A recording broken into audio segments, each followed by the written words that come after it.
کہ منافق مرد منافق عورتیں یہ ایک دوسرے کے ساتھ ہیں۔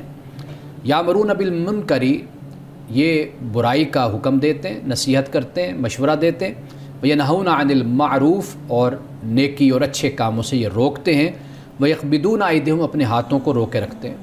فرمایا کہ نسوا اللہ فنسیہم، تو انہوں نے اللہ کو بھلا دیا تو اللہ نے پھر ان کو بھلا دیا۔ ان المنافقین هم الفاسقون، فرمایا کہ یہ جو منافق ہیں یہ فاسق لوگ ہیں، یعنی اللہ نے پھر ان کو بھلا دیا۔ اللہ کے بھلانے سے جو مراد ہے، یعنی اللہ نے اپنے فضل سے، اپنی رحمت سے ان لوگوں کو محروم کر دیا۔ اور اسی طرح سورۃ البقرہ میں بھی اسی بات کو بیان کیا کہ اتامرون الناس بالبر وتنسون انفسکم، کہ کیا تم نیکی کا حکم دیتے ہو لوگوں کو حالانکہ تم اپنے آپ کو بھول گئے، اپنے آپ کو تم نے بھلا دیا، لیکن لوگوں کو نیکی کا حکم دیتے ہو۔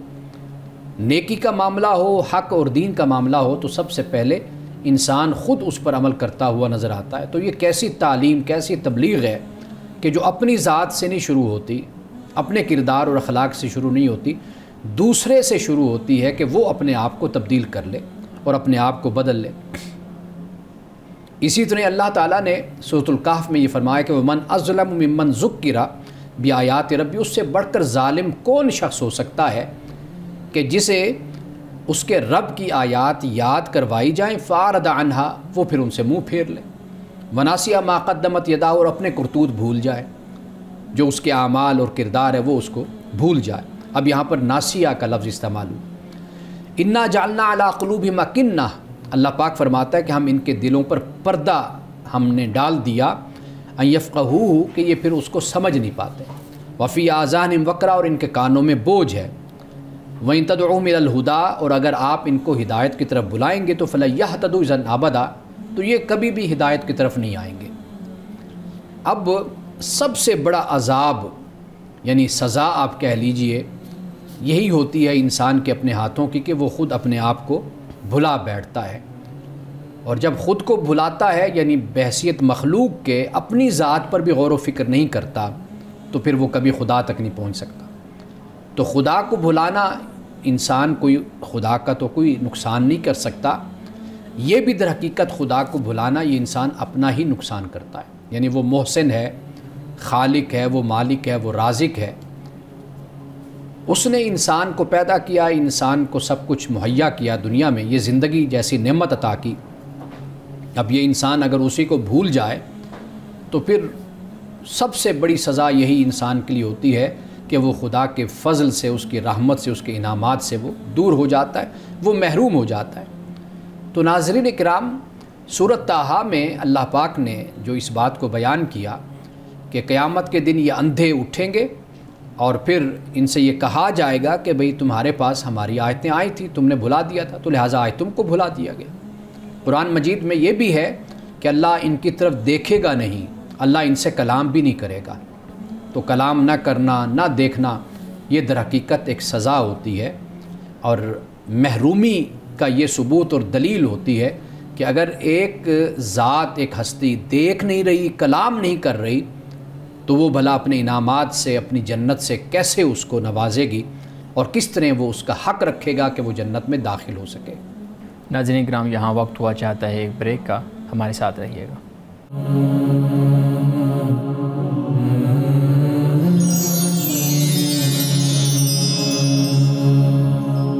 ویلکم بیک ناظرین۔ امان صاحب بہت شکریہ، آپ بہت اہم موضوع پہ بات کر رہے تھے، اور ہمارے ہاں اگر ہم علامہ اقبال کا کام دیکھیں تو انہوں نے بہت زیادہ اس بات پہ جو ہے نا وہ فوکس کیا، اپنی شاعری کے اندر، اپنے خطبات کے اندر بھی اس کی ایک جھلک ہمیں نظر آتی ہے، اور اس کے اوپر بہت زیادہ ہمارے ہاں جو تصوف کی ابحاث ہیں اس کے اندر بھی بہت زیادہ اس پہ بات ہوئی ہے۔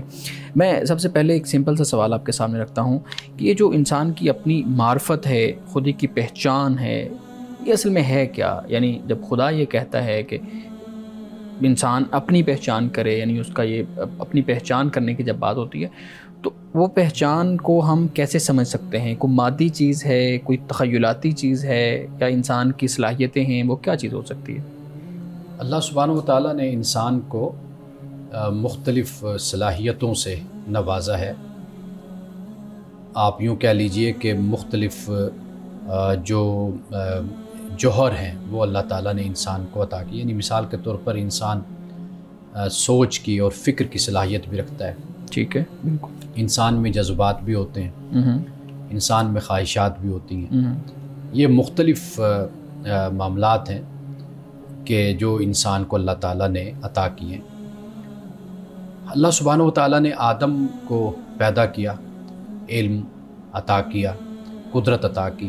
یعنی قدرت سے مراد اللہ نے ایک کنٹرول، ایک اختیار، ایک ارادہ اور ایک اقتدار اللہ تعالیٰ نے زمین پر جو کسی مخلوق کو نہیں دیا، وہ انسان کو اللہ نے عطا کیا. بالکل صحیح.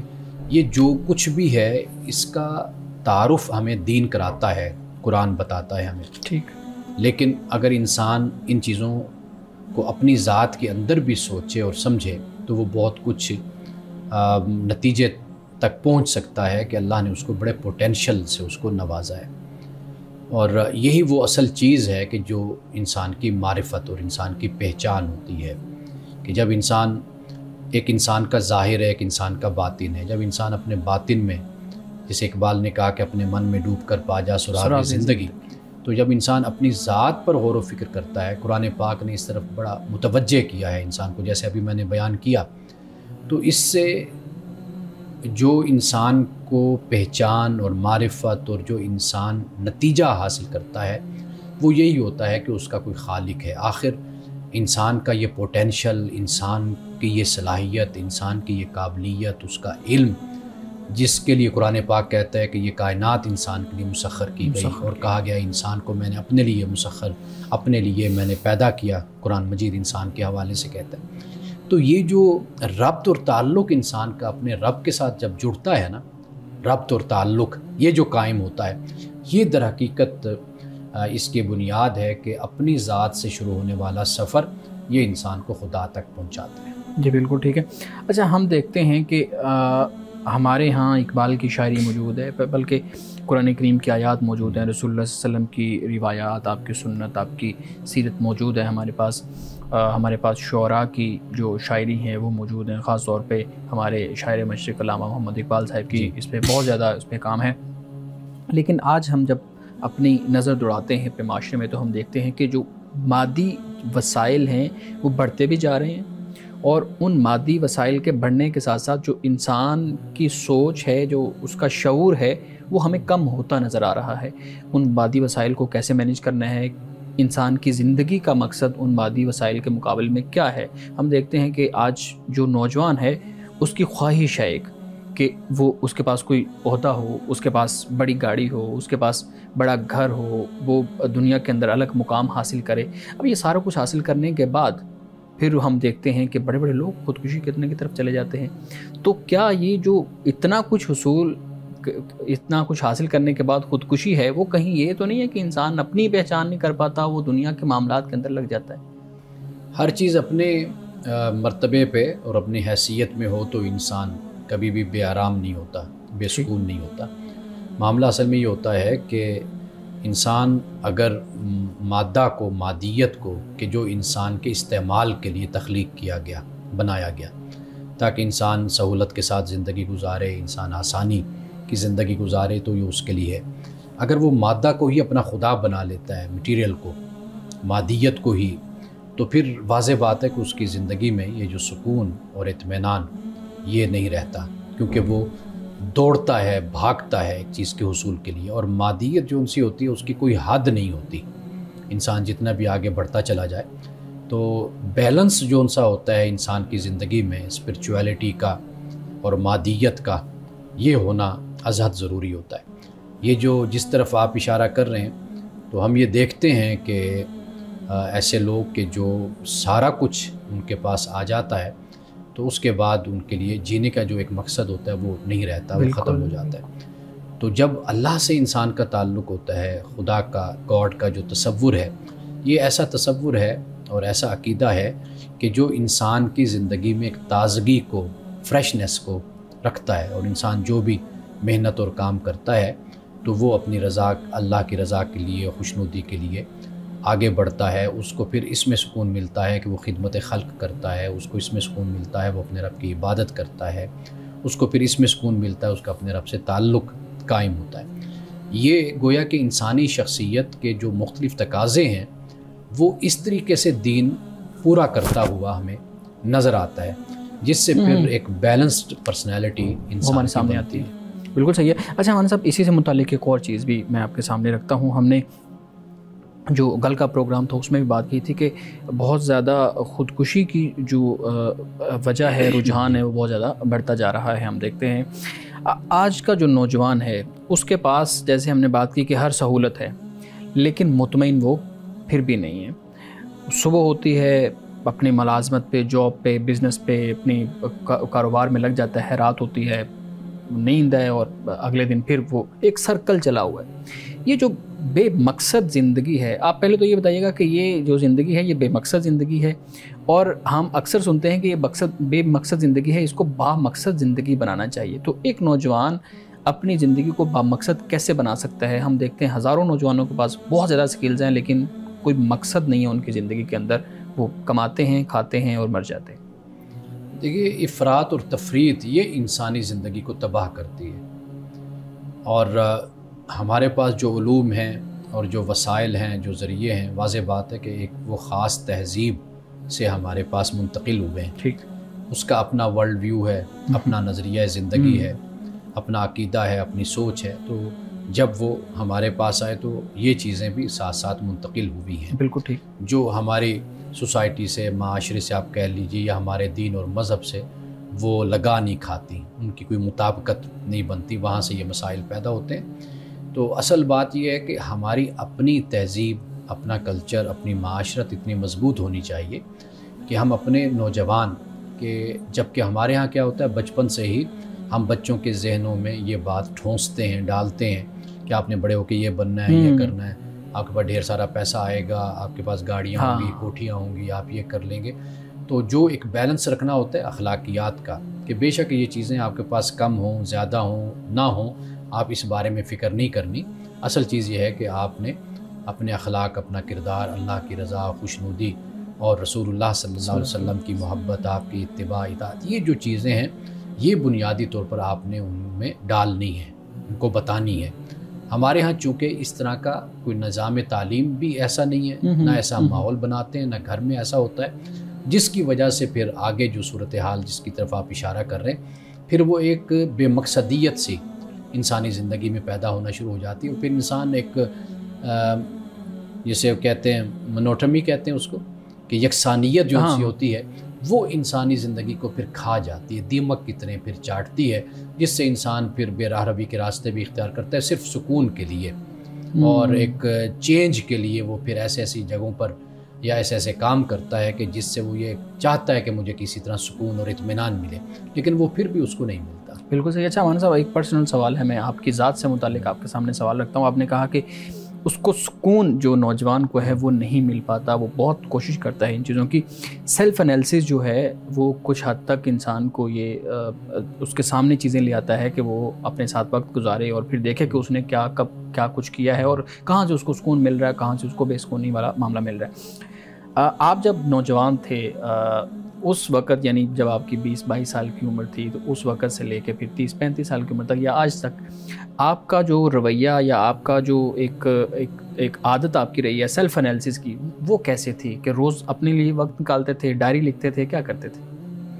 اچھا، پہلی بات تو یہ ہے کہ شوق جو انسان کا ہوتا ہے نا سیکھنے کا، یہ شروع سے رہا۔ یعنی جب لاہور میں آئے تو پہلے دن سے ہی کہ بھئی یہ بھی پڑھ لیں، یہ بھی پڑھ لیں، یہ بھی سیکھ لیں، یہ بھی سیکھ لیں، مختلف ادارے اور لائبریریز۔ تو یہ انسان اپنے آپ کو ایک لحاظ سے جج کرتا ہے، اپنے آپ کو پرکھتا ہے، اپنے آپ کو دیکھتا ہے۔ تو سب سے بڑی چیز یہی ہوتی ہے کہ انسان میں جو ایک لگاؤ ہو اپنے کام سے اور کلیئرٹی ہو کہ بھئی میں نے اپنی زندگی میں کرنا کیا ہے، یہ سب سے بڑی چیز ہوتی ہے۔ کچھ لوگ ہوتے ہیں کہ جو اپنے آپ کو تقسیم کیے رکھتے ہیں، ان کو بڑے عرصے تک یہ کلیئرٹی نہیں ہوتی کہ بھئی انہوں نے کیا کرنا ہے۔ تو یہ بڑی نعمت خدا کی طرف سے ہوتی ہے کہ اگر آپ نوجوانی میں ہی آپ اپنے پروفیشن کو، اپنے گول کو آپ سیٹ کر لیتے ہیں، طے کر لیتے ہیں کہ آپ نے اس طریقے سے زندگی گزارنی ہے۔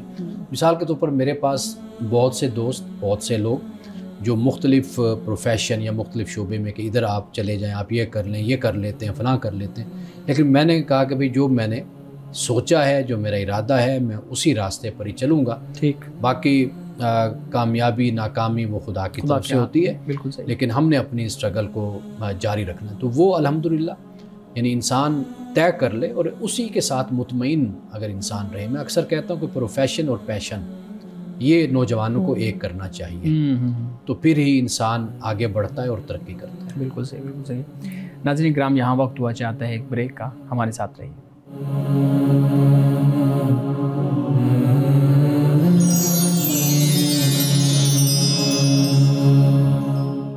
پروگرام میں ایک دفعہ پھر خوش آمدید. جی میڈم، آپ سوال کرنا چاہ رہے تھے. ہمارے صاحب آپ گفتگو جب کر رہے تھے کہ جس میں آپ نے بتایا اللہ تعالیٰ قیامت کے دن ان لوگوں سے بات نہیں کرے گا، اس کے ساتھ آگے ہی میں نے یہ پڑھا ہے کہ اللہ تعالیٰ ان کو پاکیزگی بھی عطا نہیں فرمائے گا.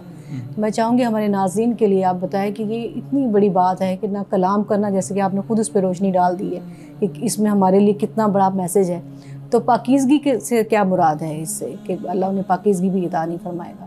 اصل جہاں پہ یہ بیان ہوا ہے نا، اس سے پہلے حرام حلال کو بیان کیا بالکل گیا ہے. ایسے ہی ہے. پاکیزہ کیا کھانا چاہیے کیا نہیں. مثال کے طور پر یعنی ذبح کرنے کے حوالے سے جو بیان ہوا، جی. یعنی ایک تو بیان کیا کہ خون ہو گیا، یہ حرام اللہ تعالیٰ نے کیا. اسی طرح غیر اللہ کا نام لے کر جانور ذبح کیا گیا، وہ حرام کیا. اسی طرح خنزیر جی جو ہے اس کو حرام کیا. یہ چند چیزوں کو بیان کیا. جی. یہ بیان کرنے کے بعد پھر آخر میں جا کر اللہ تعالیٰ نے ولا یزکیہم، یہ فرمایا قیامت کے دن اللہ ان کو پاک نہیں کرے گا. مراد یہ کہ اللہ قیامت کے دن انہی کو ہی پاکیزہ رکھے گا یا پاکیزگی عطا کرے گا جو دنیا میں اس کا اہتمام کرتے رہے. اب جو لوگ دنیا میں اپنے آپ کو پاکیزہ نہیں رکھتے، اپنے آپ کو حرام کے ساتھ جوڑے رکھتے ہیں، حرام کھاتے رہتے ہیں، تو وہ ناپاک رہتے ہیں، گندے رہتے ہیں روحانی طور پر. تو وہ جب خدا کی بارگاہ میں قیامت کے دن آئیں گے تو وہ اپنی اسی کے ساتھ آئیں گے. ایسا نہیں ہوگا کہ اللہ تعالیٰ وہاں ان کو پاک کر دے. یہ ایسے ہی ہے کہ جیسے جنہوں نے خدا کا انکار دنیا میں کیا، اب قیامت کے دن جب وہ خدا کو دیکھ لیں گے، یا آخرت کا انکار کیا تو اب آخرت برپا ہو جائے گی. اب وہ کہیں گے جی اب ہم ایمان لاتے ہیں. تو اللہ فرمائے گا کہ اب تمہارا ایمان قابل قبول نہیں ہے. وہ بن دیکھے اگر تم مانتے تو وہ قبول ہوتا، اب تو تم نے دیکھ لیا سارا کچھ. یہی معاملہ ہوگا کہ بھئی جو اللہ نے حکم دیا پاکیزگی کا اور جو بتایا کہ بھئی یہ تم نے نہیں کھانا، یہ حرام ہے، یہ ناجائز ہے، اب وہ دنیا میں وہی کھاتے رہے. اب قیامت کے دن جب اللہ کے حضور آئیں گے تو وہاں پر پھر پاکیزگی وہی ہے جو تم دنیا سے لے کر خدا کے پاس آؤ گے، اللہ کے احکام پر عمل کرتے ہوئے ایمان اور اعمال صالح کے ساتھ آئیں گے. تو یہ در حقیقت اس بات کی طرف پاکیزگی سے کیا یہ بھی مراد ہے کہ اللہ تعالیٰ اس دن ہمارے جو بھی چھوٹے بڑے گناہوں کی یعنی کہ درگزر فرما کے ہمیں جو ہے وہ جنت کا مستحق بنائے. دیکھیے یہ جو بات ہے نا، قرآن پاک اس بات کو اور کئی مقامات پر بیان کرتا ہے. لیکن اس کا اگر پس منظر ہم دیکھیں تو وہ یہی بیان ہوتا ہے جو حرام کے حوالے سے بیان. تو ایک اور چیز اس بارے میں جیسے دنیا میں جو لوگ حرام حلال میں فرق نہیں کرتے ہیں، مطلب کھانے پینے میں بھی اور اپنے دوسرے زندگی گزارنے کے حوالے سے بھی، لیکن وہ اللہ کے دیے ہوئے رزق میں سے انفاق کر دیتے ہیں اور یہ سوچتے ہیں کہ بھئی ہم نے ایک نیکی کر لی ہے انفاق فی سبیل اللہ کر کے، تو شاید ہمارا جو کمپنسیٹ ہو یہ بات ہو سکتی ہے. اصل جو اللہ کا حکم ہے نا وہ پیش نظر رہنا چاہیے. اللہ کا حکم یہ ہے کہ آپ نے ظلم نہیں کرنا، زیادتی نہیں کرنی، کسی کا حق نہیں کھانا، ناحق آپ نے چھیننا نہیں ہے، یہ اللہ کا حکم ہے. باقی خرچ کرنا جو ہے وہ پھر نفلی کام ہو جاتا ہے. تو ایک شخص فرض کو چھوڑ کر اللہ کے حکم کا تارک ہو کر نفلی کام کر رہا ہے تو آپ دیکھیے اس نے تو ترتیب بالکل الٹ کر دی نا. تو لہٰذا یہ اللہ ہی بہتر جانتا ہے کہ اس کا کیا قبول ہونا ہے کیا قبول نہیں ہونا. لیکن ظاہری طور پر جو صورتحال ہمارے سامنے ہے وہ یہی ہے کہ فرض، مثال کے طور پر ایک شخص فرض نماز نہیں پڑھتا، وہ نفل پڑھتا رہتا ہے یا کھڑے ہو کر تہجد پڑھنا شروع کر دیتا ہے یا صلاۃ التسبیح پڑھنے لگ جاتا ہے یا کچھ اور پڑھنے شروع کر دیتا ہے. تو واضح بات ہے کہ پہلا سوال جو اس سے ہونا ہے وہ نماز کے بارے میں، فرض کے بارے میں ہونا ہے. تو لہٰذا ایسا شخص کہ جو حرام ذرائع سے کما کر پھر خرچ کر رہا ہے تو وہ ٹھیک ہے کہ وہ مخلوق کی خدمت کر رہا ہے اپنی جگہ پر، لیکن اب اس کا فیصلہ اور معاملہ کیا ہے جو ظاہراً ہمیں نظر آتا ہے وہ تو یہی ہے کہ اس کو حلال کمانا چاہیے، وہ فرض ہے۔ ٹھیک، بے شک پھر اس میں سے ایک پائی خرچ کرے گا وہ اللہ کے ہاں بڑا درجہ پائے گا، بالکل صحیح۔ حرام کما کر پھر خرچ کر رہا ہے تو اللہ کے ہاں اس کا کیا درجہ ہوگا؟ اور اگر وہ صرف اپنے گھر والوں پہ یعنی اپنے بچوں پہ خرچ کرے، کہیں نہ دے وہ صدقات و خیرات، صرف اپنے گھر کے اخراجات پورے کرے۔ دیکھیے جو شخص حلال کماتا ہے، جتنا بھی وہ کما رہا ہے، اپنے گھر والوں کا خیال رکھتا ہے، تو یہ سب سے بڑی نیکی اور سب سے بڑا صدقہ یہی ہے۔ جو لوگ اپنے گھر کو چھوڑ کر باہر جا کر صدقے کر رہے ہوتے ہیں تو یہ اللہ کے ہاں یہ پسندیدہ عمل اس کا نہیں ہے۔ ترتیب خدا نے ہمیں بتا دی ہے کہ کس طریقے سے آپ والدین ہیں، آپ کی بیوی بچے ہیں، پھر اس کے بعد آگے رشتہ دار بہن بھائی ہوتے ہیں، پھر بہن بھائیوں کے بعد آگے ہوتے ہیں، تو اس طریقے سے پھر پھیلاؤ ہوتا چلا جاتا ہے۔ جی ٹھیک، مولانا صاحب ہم اپنے ناظرین کے سوالات بھی ہر پروگرام میں آپ کے سامنے رکھتے ہیں۔ میں ایک سوال آپ کے سامنے رکھتا ہوں، پوچھتے ہیں جی کہ میں 8 سال سے بے اولاد ہوں اور میری بیوی کو اکثر خواب آتے ہیں، کبھی وہ کوئی جانور دیکھتی ہے، کبھی کوئی حیوان دیکھتی ہے جو اس کے پیچھے لگے ہیں، ان کو مارنے کی کوشش کرتے ہیں، تو کسی نے ہمیں بتایا کہ آپ پہ کالا علم ہوا ہے، تو آپ بتائیے گا کہ ایسا ہو سکتا ہے کہ انسان کے اوپر کالا علم ہو جائے؟ لوگ پیچھے لگے رہتے ہیں، حسد کرنے والے بھی ہوتے ہیں جو انسان کو مختلف طریقوں سے گرانے کی کوشش کرتے ہیں۔ تو جس شخص نے یہ کہا ہے کہ کالا علم ہے، تو ان کو پہلا سوال تو ان کا اسی سے بنتا ہے، اسی سے پوچھیں کہ اگر یہ کالا علم ہے تو یہ کیسے کالا علم ہے، وہ آپ کو دلیل سے ثبوت سے آپ کو بتائے گا۔ یہ جو توہمات میں پڑ جانے والی بات ہوتی ہے، کوئی کہہ دیتا ہے جی آپ پر یہ ہے تو آپ پر فلاں ہے، تو اس پر تو بالکل نہیں جانا چاہیے اور نہ اپنے آپ کو منتشر کرنا چاہیے اور نہ اپنی قوت کو ضائع کرنا چاہیے۔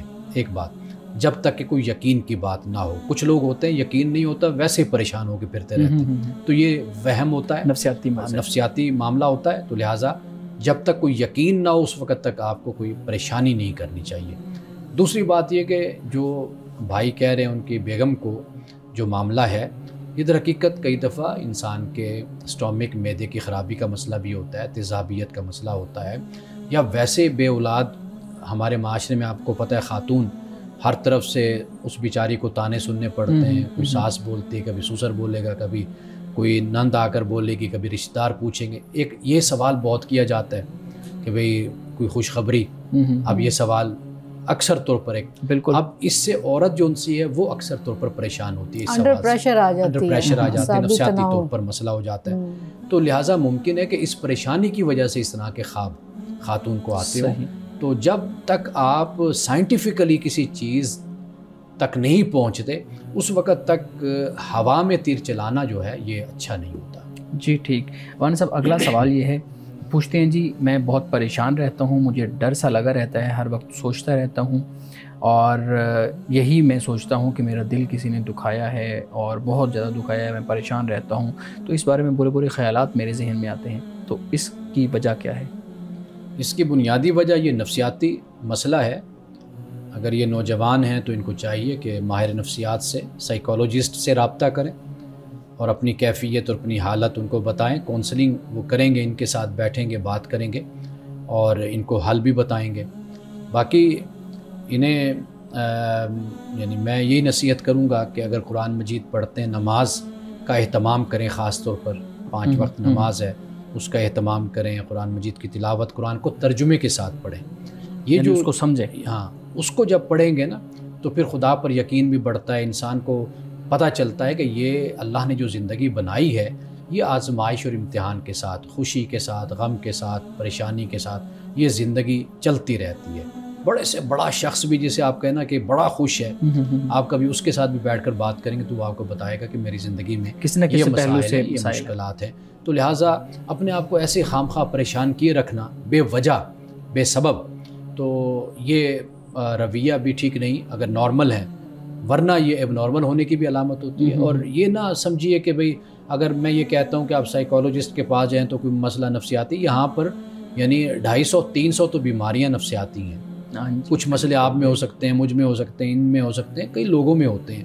تو لہٰذا اس حوالے سے نہیں پریشان ہونا چاہیے کہ ہم نفسیات کی جب بات کرتے ہیں لوگ سمجھتے ہیں یہ پاگل کا لفظ فوراً بولیں گے بھئی یہ پاگل ہو گیا ہے، تو یہ پاگل ہونے والی بات نہیں ہوتی۔ یہ کچھ ہمارے نفسیاتی مسائل ایسے ہوتے ہیں کہ جن کو بہتر طریقے سے جو سائیکالوجسٹ ہیں وہ اس کو پھر حل کر سکتے ہیں۔ جی بالکل ٹھیک ہے۔ اچھا مولانا صاحب ایک سوال آخری میں اپنی طرف سے آپ کے سامنے رکھتا ہوں، مجھے بھی آپ ناظرین سمجھ لیں تو میں آپ کے سامنے سوال رکھتا ہوں، جب بھی اس طرح کے سوالات آتے ہیں آپ کے پروگرام میں، ہمارے پروگرام میں، تو آپ کوئی وظیفہ نہیں بتاتے، آپ یہ نہیں بتاتے کہ جی آیت پڑھ لیں تو اس سے یہ مسئلہ حل ہو جائے گا، جیسے بے اولادی کی انہوں نے بات کی ہے، تو آپ نہیں بتاتے کہ یہ دوائی لے لیں، اتنی دفعہ یہ پڑھ لیں تو یہ مسائل حل ہو جائیں گے۔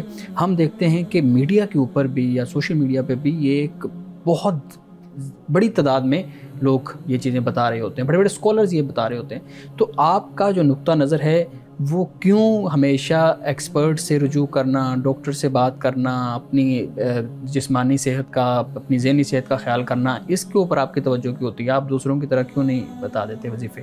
دیکھیے ایک تو یہ میرا میدان نہیں ہے، میں نے ہمیشہ اس بات کا اظہار کیا کہ یہ میرا میدان نہیں ہے، اور پھر یہ ہے کہ ہم نے یہ پروگرام شروع کیا تھا الکلام، تو ہمارا ارادہ، ہماری ٹیم کا یہ تھا کہ ہم لوگوں کو قرآن کے بارے میں بتائیں گے، ترجمہ ہے، تفسیر ہے، حدیث کے بارے میں بتائیں گے، اور لوگوں کے جو مسائل ہوں گے جن کا تعلق دین کے ساتھ ہے ہم ان کے بارے میں ان کو رہنمائی مہیا کریں گے جو ہم سے ہو سکے گا۔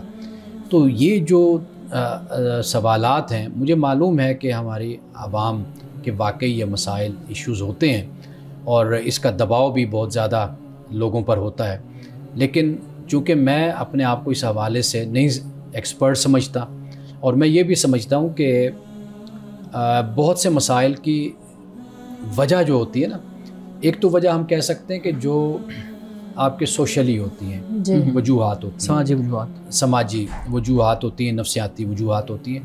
ایک وجہ ہماری دین سے دوری بھی ہے، مذہب سے، قرآن سے، حدیث سے۔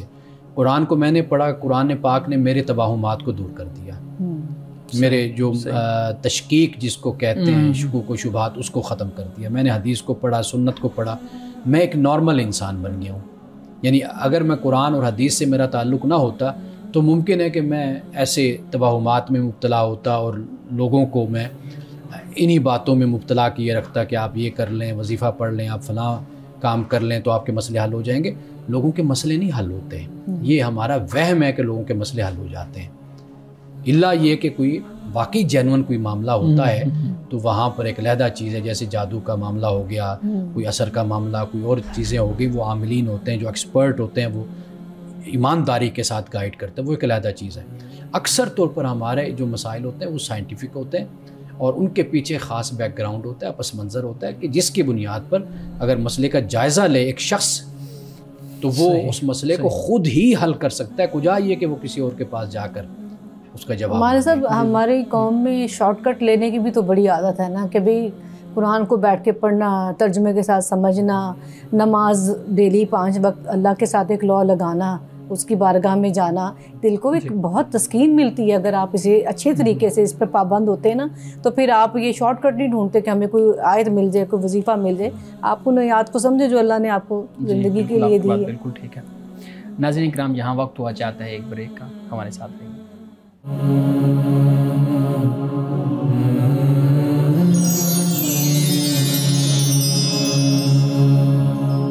پروگرام میں ایک دفعہ پھر خوش آمدید۔ جی میڈم پلیز سوال رکھیے گا مانی صاحب۔ جی مانی صاحب، کچھ لوگ اسلام پر اعتراض کرتے ہیں کہ اسلام میں لڑکے اور لڑکیوں کے حوالے سے ڈسکرمنیشن پائی جاتی ہے۔ وہ یہ بھی بات کرتے ہیں کہ قرآن پاک میں جہاں اولاد کا ذکر آتا ہے تو زیادہ تر یعنی بیٹوں کا ہی ذکر ملتا ہے، جیسے المال والبنون زینۃ الحیات الدنیا، اور پھر ایک دوسری جگہ پہ یہ بھی ہے کہ ہم نے تمہارے لیے تمہاری بیویوں میں سے بیٹے اور پوتے پیدا کیے۔ تو یہ بات درست ہے جو اسلام پر اوپر یہ اعتراض اٹھایا جا رہا ہے، اس کی تصحیح کر دیجیے۔ دیکھیے قرآن مجید میں اس طرح کی جو آیات ہیں جو آپ نے پڑھی ہیں، اس کا ایک خاص پس منظر ہے عرب کے معاشرے میں، اور خاص طور پر افرادی قوت وہ سب سے بڑی بیٹے تھے بالکل اس معاشرے کے لیے، یعنی جنگیں کرنا، سفر کرنا، تجارت کرنا۔ سفر محفوظ تو نہیں ہوا کرتے تھے جیسے آج ہم بیٹی کو جہاز پر بٹھا دیتے ہیں، بہن کو وہ جا کر دوسرے ملک میں اتر جاتی ہے، بالکل سیف اینڈ ساؤنڈ اس کا سارا جرنی ہوتا ہے۔ تو معاملہ اصل میں یہ ہے کہ اس وقت ایسی صورتحال نہیں تھی۔ بیٹے اس لیے قرآن پاک نے بیان کیا کیونکہ انہی کی بنیاد پر کھیتی باڑی ہوتی تھی، کاشتکاری ہوتی تھی، جنگیں ہوتی تھی، تجارت ہوتی تھی، تو قرآن نے اس پس منظر میں اس کو بیان کیا ہے۔ باقی قرآن مجید کی بے شمار آیات ایسی ہیں کہ جہاں پر مرد عورت کو برابر بیان کیا گیا۔ آپ دیکھ لیجیے سورۃ الاحزاب میں ان المسلمین والمسلمات والمؤمنین والمؤمنات سب کو برابر بیان کیا گیا۔ والمؤمنون والمؤمنات بعضهم اولیاء بعض، ایک دوسرے سے ہیں مومن مرد مومن عورتیں، یہاں پر اکٹھے بیان کیا گیا۔ اسی طرح ایک آیت نہیں ہے، اللہ تعالیٰ نے کہا کہ مرد ہو یا عورت جو اچھے کام کرے گا اللہ کی طرف سے اس کو انعام ملے گا، یہ بھی قرآن پاک نے بیان کیا۔ للرجال نصیب مما اکتسبوا وللنساء نصیب مما اکتسبن، مردوں کے لیے وہ حصہ ہے جو انہوں نے کمایا، عورتوں کے لیے وہ حصہ ہے جو عورتوں نے کمایا۔ قرآن یہ بھی بیان کرتا ہے۔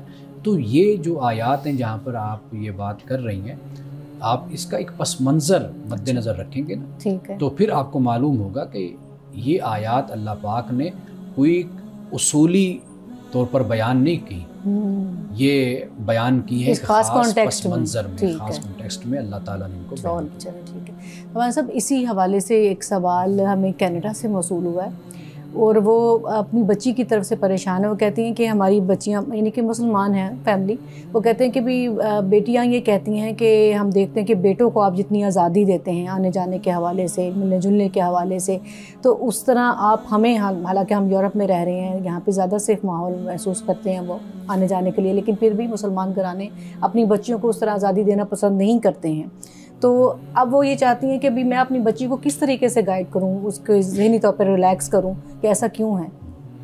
دیکھیے، پریشانی تب بنتی ہے کہ جب آپ کسی پر بوجھ زیادہ ڈال دیتے ہیں اور کسی پر بوجھ کم کر دیتے ہیں، یہ تو پریشانی کا باعث بنتی ہے، اس کو ڈسکریمنیشن آپ کہیے۔ یہ جو بات آپ بیان کر رہی ہیں یہ تو ایک تحفظ کے نقطہ نظر سے، سیکیورٹی کے نقطہ نظر سے واضح بات ہے کہ اللہ سبحانہ وتعالیٰ نے مرد ہو یا عورت، لڑکا ہو یا لڑکی، ان کی تخلیق میں اللہ کی طرف سے فرق ہے، نفسیاتی حوالے سے فرق ہے، جسمانی حوالے سے فرق ہے۔ یہ چیزیں پھر انسان کی معاشرت کے ساتھ ان کا تعلق ہوتا ہے۔ یعنی مثال کے طور پر آپ دیکھیے کہ خواتین کا معاملہ ہے تو اسلام نے ایک طریقہ کار بتایا نا بیٹی کے لیے، جوان خاتون کے لیے، کہ وہ اپنے لباس کا اہتمام کرتی ہے، اپنی شخصیت کا اہتمام کرتی ہے۔ یہ فرق لڑکے میں یا لڑکی میں موجود ہے۔ یہ صنفی فرق اس کو آپ کہہ لیجئے، یا آپ یہ کہہ لیجئے کہ یہ دونوں کے جو جسمانی فرق ہے تخلیق میں، پیدائش میں، اس کا بھی ہے۔ اور پھر نفسیاتی بہت سے مسائل آپ دیکھیے کہ آپ جسے ڈسکریمنیشن کہتے ہیں نا، یہ کئی دفعہ ایسے ہوتا ہے کہ وہ آپ کی فطرت کا تقاضا ہوتا ہے۔ اب بھی ماڈرن ورلڈ میں مجھے یعنی یہ کتاب میری نظر سے گزری جس میں انہوں نے یہ بتایا ہے کہ آج بھی یورپ میں بھی لڑکیاں جو پروفیشن اپنے لیے منتخب کرتی ہیں وہ زیادہ بوجھ والا نہیں اٹھاتی پروفیشن۔ جو بوجھ والے پروفیشن ہیں جس میں ہارڈ ورکنگ زیادہ ہے، جسمانی طور پر زیادہ ہارڈ ورکنگ ہے، وہ مرد زیادہ آج بھی کرتے ہیں۔ عورتیں آج بھی ٹیچنگ کو منتخب کرتی ہیں، عورتیں آج بھی بیٹھ کر کوئی کام کرنے کو منتخب کرتی ہیں، آسان کام۔ یہ آج بھی، یعنی میں یورپ کی میں بات کر رہا ہوں، تو کچھ تقاضے جبلی اور فطری ہوتے ہیں، ان کو پیش نظر رکھ کر لڑکی کو، بیٹی کو سمجھایا جا سکتا ہے کہ بھئی اگر آپ کے لیے یہ چیز ہے تو یہ کوئی قید کی بات نہیں ہے، یہ تو آپ کو اچھا پروٹوکول دیا جاتا ہے گھر کی طرف سے، آپ کا خیال تحفظ کیا جاتا ہے، آپ کا خیال کیا جاتا ہے۔ امان صاحب، آج کے حدیث مبارکہ کا بیان کیجیے گا۔ حضرت عبداللہ بن مغفل رضی اللہ تعالی عنہ سے یہ روایت ہے کہ آپ فرماتے ہیں کہ رسول اللہ صلی اللہ علیہ وسلم نے فرمایا کہ بے شک اللہ تعالیٰ نرمی فرمانے والا ہے اور نرمی کرنے والے کو پسند فرماتا ہے، اور نرمی کرنے والے کو وہ کچھ عطا کرتا ہے جو سختی کرنے والے کو عطا نہیں کرتا۔ یعنی اللہ خود نرمی کرنے والا ہے، یعنی اس کو پسند فرماتا ہے نرمی کو، اور پھر جو سختی ہے اس کو اللہ اتنا پسند نہیں کرتا، اور سختی کرنے والے کو وہ کچھ عطا نہیں کرتا جو اللہ تعالیٰ نرمی کرنے والوں کو پسند عطا کرتا ہے۔ یعنی گویا کہ ہمیں اس سے یہ تعلیم ملتی ہے کہ ہمیں اپنے معاملات میں نرم رویہ اختیار کرنا چاہیے، نہ یہ کہ ہم سخت رویہ دوسروں کے ساتھ کریں۔ ناظرین کرام، اس دعا کے ساتھ اپنے پروگرام کا اختتام کریں کہ اللہ رب العزت حسن کلام اور تاثیر کلام عطا فرمائے، ہماری زبان کی گروں کو کھول دے اور سننے والوں تک خیر کا پیغام پہنچے۔ اجازت دیجیے، خدا حافظ۔